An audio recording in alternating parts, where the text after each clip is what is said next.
Studio बैडगिनिया असोगी।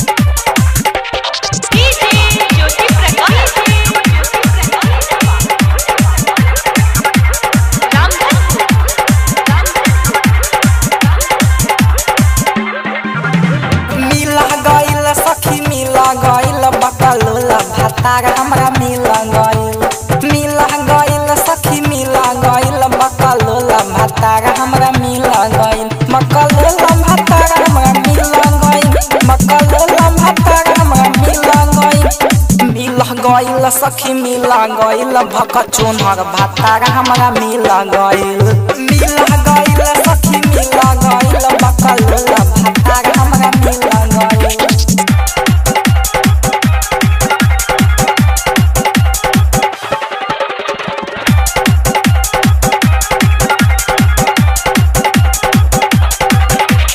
हम नैहर में रहती यारवा के संगे रोजा गुची पिलो खेलती ओले नीन हम नैहर में रहती यारवा के संगे रोजा गुची पिलो खेलती हम पानी गोर पिया सावर बागे मिला गइल सखी मिला गइल भकचोनहर भातार हमरा मिला गइल सखी मिला गइल बकलोला भातार हमरा मिला गइल।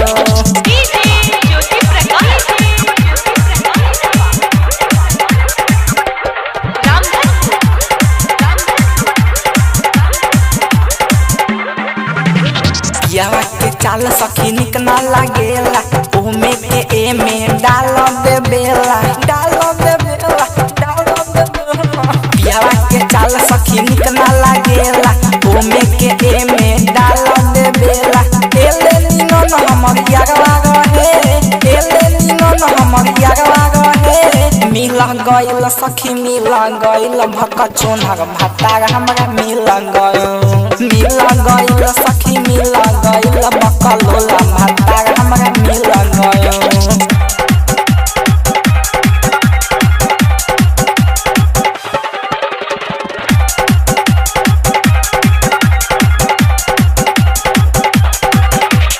यारवा हमर सखी राजन बिहारी रात भर सुताव